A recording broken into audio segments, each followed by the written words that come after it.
பாகிஸ்தான பொறுத்தவரையும் அது ஒரு நாடே கிடையாது. இத 1000 தாட்டி நம்மளே பார்த்துருக்கோம். அங்க உள்ள ராணுவம் அப்படிங்கிறது ஒரு தீவிரவாத ராணுவம். அது ஒரு தீவிரவாத கூட்டம்.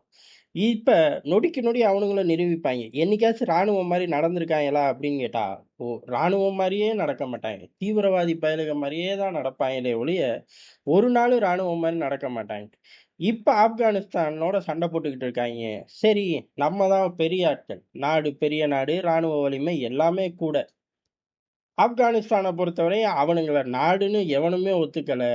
தாலிபான்கள ஒரு அரசாங்கம்னு யாருமே ஒத்துக்கல. ஆனா எல்லாருமே அண்டர் கிரவுண்ட் டீலிங் ஓடிக்கிட்டு இருக்கு. அதுக்கு பேரு ராஜதந்திர வட்டாரம், ராஜதந்திர அரசியல், ராஜதந்திர உறவு. அது பூரா ஒரு ஓரமா இருக்கட்டும். அண்ணன் அமெரிக்கா இன்னமும் அவனுங்கள ஏத்துக்க தயாரா இல்ல.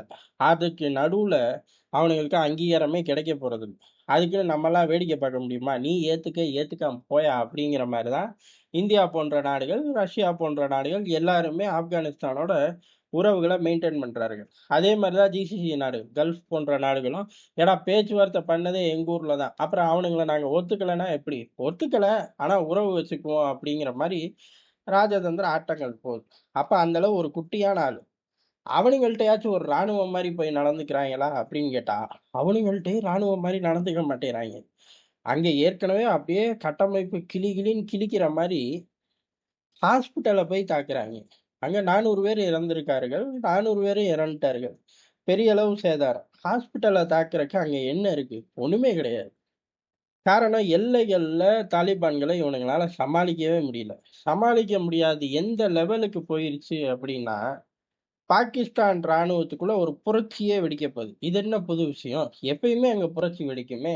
அங்க உள்ள ராணுவ தளபதிய தூக்கிட்டு, அடுத்து அந்த பதவிக்கு ஆசைப்படுற ஆளு கைகள் நகர்த்திக்கிட்டு தானே இருப்பாரு அப்டின்னா, அது உண்மதான். எப்பயுமே ராணுவ தளபதிய அகற்றக்கு ஒரு குரூப் உள்ளுக்குள்ள ஒர்க் பண்ணிக்கிட்டே இருக்கும். சந்தர்ப்பம், சூழ்நிலை அமையாதே ஒழிய, எப்பயுமே ராணுவ தளபதி உஷாரா இருப்பாரு. ஏது பாகிஸ்தான் ராணுவ தளபதி உஷாரா இருப்பாரு. பாகிஸ்தான் ராணுவத்துக்கிட்ட. உதாரணமா வெளியில எங்கேயாச்சும் போனா கூட ஒரு 10 பேர கூட்டிட்டு போயிருவான். ஆனா ராணுவம் சம்பந்தப்பட்ட ராணுவ ஆட்கள் வரக்கூடிய மீட்டிங்க்கு போகும்போது 100 பேர கூட்டிட்டு போவான் பாதுகாப்புக்கு. யாரு? ஆசிம் முனீர் தீவிரவாதி. அப்ப வெள்ளை மாளிகைக்கு போம்போதுன்னு என்ட்ட கேட்கக்கூடாது. வெட்கங்கெட்ட அண்ணன் அமெரிக்கா இவன அப்பப்ப கூப்பிட்டு மடியில உட்கார வச்சு சோறு ஊட்டுனாய்ங்க. அப்படி சோறு ஊட்டியும் புண்ணியம் இல்ல அப்படின்னோனயே இப்ப கீழ தள்ளிட்டாய்ங்க. கீழ தள்ளியே விட்டாய்ங்க. காரணம் ஆப்கானிஸ்தானோட ஒரு யுத்தத்த இன்னைக்கு பாகிஸ்தான் போடுறதுக்கு என்ன காரணம் அப்டின்னா, அவனுக்கு பெரிய காரணம் மண்ணாங்கட்டிலாம் இருக்க போறது கிடையாது. அவன் ஒரு தீவிரவாதி பையன். எவனோ கூலி குடுத்துருக்கான். காரணம் அவனுங்களுக்கு டீசல் ஊத்தவே காசு கிடையாது. ராணுவ பயிற்சியே பண்றதில்ல. ஏன்டா அப்டின்னு கேட்டா, டீசல் ஊத்த காசு இல்ல அப்டின்றாய்ங்க. அப்ப ராணுவ தளபதியோட குடும்பம் மட்டும் வெளிநாட்டு ட்ரிப்பெல்லாம் போதா, இந்த காசுல தாங்க அவங்க போயிட்டு வராங்க. அப்புறம் எப்படிங்க இங்க டீசல் ஊத்துறது அப்படிம்பாய்ங்க. அந்த லட்சணத்துல ஓடக்கூடிய ராணுவம் எப்படி இந்த யுத்தத்த மேற்கொள்ளுது அப்படின்னா, அன்னை அமெரிக்காவுக்கு, பாகிஸ்தானுக்கு நெறைய சோறு போட்டாச்சு. பொதுவாவே அமெரிக்கா வில்லங்கத்தோட உச்சம். ட்ரம்ப் அதுக்கும் மேல, உச்சத்துக்கு மேல ஏதாச்சும் வார்த்தை இருக்கா உங்க ஊர்ல? அத எனக்கு போட்டுக்கிறியா? அப்படின்னு கேட்கக்கூடிய ஆளு. உங்க திமிருக்கு வார்த்தைய கண்டுபிடிக்கிறது தான் எங்க வேலையா? அப்பயா? அப்படின்னு நம்மளும் சொல்லுவோம். அப்பேற்பட்டவரு ஒரு 4 தாட்டி வெள்ளை மாளிகைக்கு கூப்பிட்டு சோறு ஊட்டிட்டு, காசாவுக்கு பாகிஸ்தான் ராணுவத்த அனுப்பு அப்படிங்கிறாரு. காசாவுக்கு அனுப்புனா பொழப்பு நாறி போயிரும்யா! எங்கள வச்சு செஞ்சுருவாய்ங்க. ஏற்கனவே பாகிஸ்தான் தாலிபான்கள சமாளிக்க முடியாம தெறிச்சு ஓடிக்கிட்டு இருக்கோம். இன்னொரு பக்கம் பலூச்சிஸ்தான் விடுதலை ராணுவம் வேற அடிக்குது. நீ சப்போர்ட்டே பண்ண மாட்டேங்கிற அப்படின்னு ட்ரம்ப்ட்ட கேட்க, ட்ரம்ப் இதெல்லாம் புரிஞ்சுக்குவாரான்னு கேட்டா, ட்ரம்ப் வாழ்க்கையில 1000 தப்பு பண்ணியிருக்கார். 1000 கரெக்ட்டான நல்ல விஷயம் பண்ணியிருக்காரு அப்படின்னு எடுத்துக்கலாம். அதுல இது கரெக்ட்டான பாதையில கொண்டு போய் சேர்த்துற வேண்டியதுதான். ஏன் அப்டின்னா அவரு ஏத்துக்கல. ஏத்துக்காம, "அப்போ உனக்கு சோறு போட்டதெல்லாம் வீணா? சரி ரைட். நான் இப்ப ஈரான நோக்கி அடிச்சுக்கிட்டு இருக்கேன். ஆனா கைக்குள்ள வருமா என்னன்னு தெரியல. எது? ஈரான அடிக்கிறக்கு முன்னாடியே ஈரான அடிக்கப் போறேன். ஈரான் கைக்குள்ள வருமா என்னன்னு எனக்கு சரியா தெரியல. அப்ப எனக்கு ஆப்கானிஸ்தான்ல உள்ள பேஸ் வேணும்." அந்த பேஸ் இருந்துச்சு அப்டின்னா, என்னோட நடமாட்டத்த அதிகரிச்சுக்கலாம். அப்ப ஆட்டோமேட்டிக்கா அந்த பேஸ தரமாட்டேன்னு நிக்கிறாய்ங்க. இப்ப நீ போய் அவன் கூட சண்ட போடு. சண்ட போட்டு வீக் ஆயிட்டேன்னா, நான் வந்து ஜம்முன்னு லேண்ட் பண்ணிருவேன். அப்பயும் எனக்கு தரமாட்டாய்ங்க. ஆனா நான் ஜம்முன்னு லேண்ட் பண்ணுவேன். எங்க ஆட்கள் சாகாம என்னால லேண்டிங்க பண்ண முடியும்.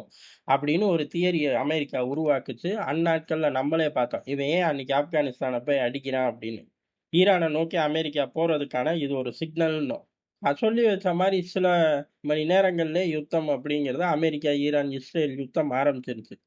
இப்ப காசாக்கு படைகள் அனுப்ப மாட்டேன்ட்டேன். 4 தடவ சோறு போட்டுட்டேன். ஒழுங்கா ஆப்கான்ல போய் சண்டை போடு அப்டின்ட்டாய்ங்க. சண்டை போடுங்கிறதோட அவர் வேல முடிஞ்சுச்சு. இவனுங்களுக்கு தான் சண்டையே போடத் தெரியாதே. இது ஒரு ராணுவமே இல்லையே! இது ஒரு தீவிரவாத கூட்டமாச்சே!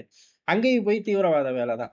ஹாஸ்பிட்டல தாக்கு, மக்கள் குடியிருப்ப தாக்கு, தப்பி தவறி த ஆப்கான்ல உள்ள தாலிபான்களோட செக் போஸ்ட்ட தாக்குறது, தப்பி தவறி தான் அது கூட. பதிலுக்கு அவர்கள் வச்சு செய்றார்கள். இவனுங்கனால தாக்கு பிடிக்க முடியல. எந்த அளவு தாக்கு பிடிக்க முடியல அப்புட்ன்னா, இந்த மேல் லெவல் டீலிங் பூரா ஆசிம் முனிர், அதுக்கு கீழ உள்ள ஆட்கள் இந்த மாரி ஒரு லெவலோட முடிஞ்சு போயிரும். கீழ உள்ள பயலுக்கு ஒண்ணும் தெரியாது. ஆனா இந்த மேல டீலிங்கே போடுறதே வேஸ்ட்டு. இதனால நமக்கு 5 காசு பிரயோஜனம் இல்ல. ராணுவ வலிமை போய்க்கிட்டே இருந்துச்சு அப்புட்ன்னா, உள்ளூர்லயே நம்மள வச்சு முடிச்சு விட்டு போயிருவாய்ங்க. அப்புறம் எங்கிட்டு காசாக்கு படைகள் அனுப்புறது, இந்தியாவ காட்டி நம்ம சோறு திங்கிறது. எதுவுமே இல்லாம இந்த லூஸ் பய பண்ணிருவான் நாட்டுக்கு அப்படின்னு புரட்சி வெடிச்சிருக்கு. எந்த அளவு புரட்சி அப்புட்ன்னா, ஆப்கானிஸ்தான் யுத்தத்த கைவிடணும் அப்படின்னு பெரிய அளவு ராணுவத்துக்குள்ளேயே கலக குரல் வர ஆரம்பிச்சிருக்கு. ஆசிம் முனிர் எஸ்கேப் பாகிஸ்தானுக்குள்ள தான். எங்கேயோ ஒரு சேஃப் ஜோன்ல போய் உட்காந்துட்டான். இப்ப உத்தரவுகள் பெருசா வரதில்ல. எது ஆசிம் முனிர்ட்ட இருந்து நேரடியா வரதில்ல. நெறைய ஆட்கள் வச்சிருப்பார்கள்ல, அது மூலியமா உத்தரவு வருது. கீழ உள்ள படைகளுக்கு தெரியாமயே இத மெயின்டெயின் பண்றார்கள். ஆனா மேலேயே ஸ்ப்ளிட் ஆயிருச்சு. கீழ ஏற்கனவே தப்பிச்சோம், பொழச்சோம் தான் சுத்திக்கிட்டு இருக்காய்ங்க. எப்ப வேணும்னாலும் தெரிச்சு ஓடக்கூடிய நிலைமையில இருக்கு. இந்த ஆப்கான் யுத்தம் அமெரிக்கா தான் ஆரம்பிச்சு வச்சுச்சு. பாகிஸ்தான் போய் ஆப்கானிஸ்தான் அடி, எனக்கு அவனுங்க பேஸ் வேணும் அப்படிங்கிற மாரி கெளப்பி விட்டாய்ங்க. அதோட ரிசல்ட் பாசிட்டிவ், நெகட்டிவ் அண்ணன் ட்ரம்புக்கு தேவையில்ல. அவரு ஈரான நோக்கி போயே நெகட்டிவ்ல உட்கார்ந்துட்டு இருக்காரு. இப்பதான் ஏதோ செக்யூரிட்டியோட ஹெட் லாரிஜானிக்கு டிக்கெட்ட கிழிச்சோம் அப்படின்னு சொல்றார்கள். ஈரான் ஒத்துக்க மாட்டேங்குது. அது என்ன விவகாரம் அப்படிங்கிறத தேசபக்தியில விரிவா பார்த்திருக்கோம். பார்க்காதவங்க போய் பார்த்துருங்க. அப்ப இவனுங்களுக்கு மட்டும் நெகட்டிவ் வராதா? இவனுங்க பொறக்கிறதே நெகட்டிவ்ல தான். நமக்கு என்ன ஒரு வருத்தம் அப்படின்னா, தாலிபான்கள அடி தாராளமா. அங்க உள்ள மக்கள் என்ன பண்ணான்? அவனே யுத்தம், யுத்தம், யுத்தம். எது? ஆப்கானிஸ்தான் கொள்ள காலமா யுத்தம் தான். இந்த 2ஆம் உலகம் முறிஞ்சு, உலகம் 3ஆம் உலக யுத்தத்துக்காக தயாராகுது. இதுக்கு நடுவுல குட்டி, குட்டி யுத்தம். இந்த கதையெல்லாம் சொல்றதுக்கு வாய்ப்பே இல்லாத ஒரு ஊர் எது அப்படின்னா, ஆப்கானிஸ்தான் தான். காரணம் சோவியத்து, முடிஞ்சோனே அமெரிக்கா, அதுக்கப்புறம் தாலிபான்கள், இனக்குழுக்கள், பாகிஸ்தான் இப்படின்னு வரிசையா அப்படியே ட்ரெயின் வந்த மாரி வந்துகிட்டே இருக்கு. கொஞ்சூண்டு பிரேக் குடுங்களேன்டா பாவத்த. நமக்கு ஒண்ணும் பெருசா அங்கிட்டு வரவு செலவு கிடையாது. இருந்தாலும் ஆப்கானிஸ்தானும், இந்தியாவும் உறவு அப்படிங்கிறது இப்ப நல்லா மெயின்டெயின் ஆகுது. அப்ப நம்ம பாகிஸ்தான் அடிக்கும்போது வேடிக்கையா பார்க்க முடியும்? அப்படிங்கிற மாரி இந்தியா சில ராஜதந்திர நடவடிக்கைகள எடுக்குது. என்ன மாரியான நடவடிக்கை அப்படிங்கிறத அவர்கள் கசிய விடல. அரசாங்கங்கள் கசிய விட்டா தான் நம்மனால பார்க்க முடியும். ஆனா, இன்னமுமே தீவிரமா ஆகக்கூடிய ஒரு சூழ்நிலை வேணும் அப்படிங்கிறது எல்லாரோட எண்ண ஓட்டம். ஆனா, டெல்லியோட பார்வை வேற விதமாவும் இருக்கலாம். இல்ல ஆக்ரோஷத்தோட இவ்வளோ ஆக்ரோஷத்த காட்டுறக்கு அதாவது இப்பவே பாகிஸ்தான் மிரண்டு போய் நிக்கிறக்கு காரணம், வெளியில இருந்து நெறைய இன்புட்ஸ் வந்திருக்கலாம். அது எங்க இருந்து வேணாலும் வரலாம். சீனா கூட தரலாம்னு சொல்லப்படுது. ஆனா, அது பெரிய நம்பகத்தன்மை இல்ல. இந்தியா, ரஷ்யா போன்ற நாடுகள் தான் இதுல லிஸ்ட்டுக்குள்ள இருக்கும். இதுலயே பாகிஸ்தான் பெரிய அளவு தடுமாறுவாய்ங்க. எது எப்படியோ, பாகிஸ்தான நம்ம அடிக்கிறதுக்கு முன்னாடியே நெறைய பேர் அடிப்பார்களாட்டுக்கு.